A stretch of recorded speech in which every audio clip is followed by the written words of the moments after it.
ஏவும் டியும் கோயின்சியல் வெக்டர். மற்ற யாரும் வரமாட்டேங்கிறாங்க கரெக்டுங்களா? ஆமாம் சார். ஏன்னா இங்கே பார்த்தீங்கன்னா இங்கே இங்கே ஏறும் வந்துருச்சு, இங்கேயும் பார்த்தீங்கன்னா இங்கே ஏறும் வந்துருச்சு, இங்கேயும் வந்து இங்கே ஏறும் வருது. அப்போ இங்கே வந்தான். அப்போ A vector and D vector are coinitial vector. Equal வெக்டரா? ஈக்குவல் வந்து பியும் டியும் சார். டியும் டியுமா? எஸ் சி வராதா இருக்குங்க? ஏன்னா வந்து டைரக்ஷன் வந்து ஏ எப்படி போகுது சார், சி வந்து ஆப்போசிட்ல போகுது. சேம் டைரக்ஷன் போகிறது டியும் டி தான் வந்து நம்மளுக்கு வந்து சேம் டைரக்ஷன் போகுது. அது வந்து நெகட்டிவ் வரும். Next collinear but not equal.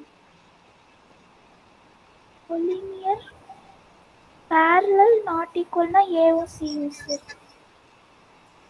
ஏவும் சியும் ஏன்னா நாட் ஈக்குவல்னா நெகட்டிவ் வேல்யூ போனாலும் பிரச்சனை கிடையாது, அதனால சொல்லிக்கிறேன்.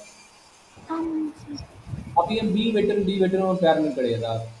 அது parallel தான் சார், ஆனால் ஈக்குவல் டைரக்ஷன் சார். அப்போ நம்மளுக்கு என்ன கிடைக்குது இங்கே? ஏ வெக்டர் கமா சி வெக்டரா? ஆமாம் சார். ஸோ ஓகே, இதுதான் நம்மளுடைய கொஸ்டின் நம்பர் 4ஓட ஆன்சர் கரெக்டுங்களா? ஆமாம். அப்போ கொஸ்டின் நம்பர் 5ஓட ஆன்சர்